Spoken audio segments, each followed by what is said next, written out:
పోయిన యాత్రకి బోనస్ ఎగ్గొట్టిండు, 2 పంటలకు రైతు బంధు ఎగ్గొట్టిండు, రుణమాఫీ ఎగ్గొట్టిండు పుణ్యాత్ముడు. ఇప్పుడు ఎరువులు స్టార్ట్ అయిపోలేదు. అందుకే మీకు అర్థమైందో లేదో ఎలక్షన్లు పెట్టమంటే భయపడుతుంది. మన మున్సిపాలిటీ టైం అయిపోయి ఏడాది పెడుతుండే ఎలక్షన్, జడ్పీ టైం అయిపోయి ఏడాది నద్దం 2 ఏళ్ళు అయింది, ఎందుకు పెట్టలేవు ఎలక్షన్ అంటే ఆయనకు అర్థమైంది. కారు గుర్తు కనబడితే కేసీఆర్ యాడికి వస్తాడు. ఇప్పుడు సర్పంచ్ ఎన్నికల్లో కారు ఉండదని పెట్టిండు, ఏ పార్టీ సింబల్ ఉండదని పెట్టిండు, ఎవరు గెలిచినా మావో గారు ఇలా కలుపుకుంటా అని పెట్టిండు. ఆయన భయం పట్టుకున్న ఏడాది నద్దం నుంచి జిల్లా పరిషత్లకు ఎలక్షన్లు పెట్టలేడు, ఏడాది నద్దం నుంచి ఇలా మున్సిపాలిటీలకు ఎన్నికలు పెట్టలేడు.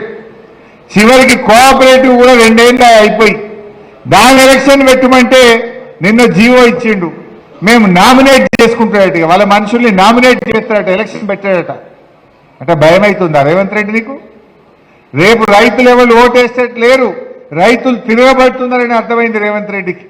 అందుకే కోఆపరేటివ్ ఎలక్షన్ పెట్టమంటే నేను కోఆపరేటివ్ ఎలక్షన్ పెట్టా, మా కాంగ్రెస్ నాయకులను నామినేట్ చేసుకుంటా అంటుండు. ఎందుకు భయపడుతున్నావు? నీకు ధైర్యం ఉంటే నువ్వు రైతులకు మేలు చేసినోడివి అయితే పెట్టు, కోఆపరేటివ్ ఎలక్షన్ పెట్టు. ఎందుకు నామినేట్ చేసుకుంటున్నావు బిడ్డ? నువ్వు ఎరువులు ఇయ్యలేదు కనుక, రుణమాఫీ చెయ్యలేదు కనుక, రైతు బంధు ఎగ్గొట్టినవు కనుక, బోనస్ ఇయ్యలేదు కనుక, పంటల బీమా చేయలేదు కనుక నీ ఈ బలగొట్టరనే విషయం రేవంత్ రెడ్డికి అర్థమైంది కనుకనే ఇవాళ ఎలక్షన్ పెట్టలేదు. మనం కూడా ప్రజల్లోకి పోదాం. నేను మా సర్పంచ్లను కూడా కోరేది ఒక్కటే, మీరెవ్వరిని భయపడాల్సిన అవసరం లేదు.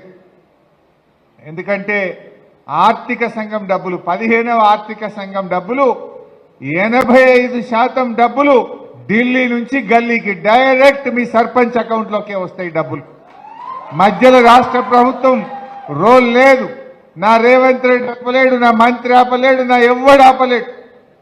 ఢిల్లీ నుంచి డబ్బులు డైరెక్ట్ గా సర్పంచ్ల అకౌంట్లలోకే వస్తాయి.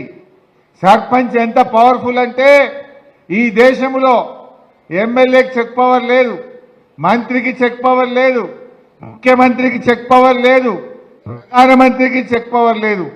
గ్రామ సర్పంచ్కే ఉంది, రాష్ట్రపతికే చెక్ పవర్ ఉంటుంది. యు ఆర్ దట్ పవర్ఫుల్, మీకే చెక్ పవర్ ఉంటుంది.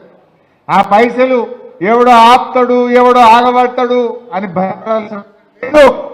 ఆర్థిక సంఘం నిధులు 85% నిధులు నేరుగా సర్పంచ్ల ఖాతాల్లో జమ అవుతాయి. మీరెవరు భయపడాల్సిన అవసరం లేదు. ఈజీఎస్ డబ్బులైనా, ఈజీఎస్ పంట నిర్ణయమైనా ఎవరైనా గ్రామ ప్రథమ పౌరుడు సర్పంచ్ గారే నిర్ణయిస్తారు. ధైర్యంగా పనిచేయండి. త్వరలో సంగారెడ్డి జిల్లా గెలిచిన బీఆర్ఎస్ సర్పంచ్లకు ఒక శిక్షణ కార్యక్రమం పెడతాం. మీ అధికారాలు ఏంది, అధికారులతో ఎట్లా పనిచేయించుకోవాలి, ఏ రకంగా మీరు పనిచేసుకోవాలో మీకు అర్థమయ్యేటట్టు ఒకరోజు మంచి ట్రైనింగ్ ప్రోగ్రాం కూడా పెట్టుకుందాం. ధైర్యంగా మంచిగా ముందుకు పోండి. ఏమున్నా 2 ఏళ్లే ఉంటుంది కాంగ్రెస్ గవర్నమెంట్. మీరు 5 ఏళ్ల కోసం సర్పంచ్గా గెలిచింది మీరందరూ. అవతల ఉండేది మళ్ళా 3 ఏళ్లు బీఆర్ఎస్ గవర్నమెంట్ ఉంటుంది, మన కేసీఆర్ గారేమో ఉంటారు. మీరు ప్రజలకు ఇచ్చిన పనులు వీలైనంత వరకు చేయండి, కష్టపడండి. ఏమన్నా మిగిలిపోతే మళ్ళా బీఆర్ఎస్ గవర్నమెంట్ రాగానే నేను దగ్గరుండి భద్ర బిడ్డ అదే తీసుకుపోయి 2-3 ఉంటేనే డిస్టర్బ్ అవుతుంది. ఉదరి లేకే జాబ్ బంద్ కరు. మీరు దగ్గరుండి నేను మీ పనులు ఏమన్నా ఉంటే నేను చేయించే బాధ్యత తీసుకుంటా. ప్రభాకర్ అని ఉంటాడు, నేనుంటా. మీరు ఎన్ని వీలైతే అన్ని చేయండి. ప్రజలకు ఏమన్నా మాట ఇచ్చి కొన్ని మిగిలిపోతే కూడా 2 ఏళ్ల తర్వాత మళ్ళీ మన బీఆర్ఎస్ గవర్నమెంట్ వస్తుంది. ఏమన్నా పనులు ఉంటే కూడా నేను తప్పకుండా చేయిస్తా. మీరు అది స్విచ్ ఆఫ్ చేయబిడ్డ, డిస్టర్బ్ చేయకుండా. బంద్ పెడితే లొల్లి ఉండదు. ఒక 5 నిమిషాలు ఎక్కువ మాట్లాడదు, వాళ్ళకి సన్మానం చేద్దాం. సో నేను దగ్గరుండి మీ పనులు ఏమన్నా ఉంటే నేను పూర్తి చేయించే ప్రయత్నం చేస్తా. మీకు వార్తలు రాయడం, విశ్లేషణ చేయడం వచ్చా? అన్యాయాన్ని ప్రశ్నించడం తెలుసా? ఇంకెందుకు ఆలస్యం? క్యూ న్యూస్ మిమ్మల్ని ఆహ్వానిస్తుంది. ఉమ్మడి ఆదిలాబాద్, వరంగల్, కరీంనగర్, నిజామాబాద్, ఖమ్మం, మెదక్, రంగారెడ్డి, హైదరాబాద్, మహబూబ్ నగర్ జిల్లాలకు రిపోర్టర్స్ కావాలను సంప్రదించవలసిన ఫోన్ నెంబర్ 8688926084.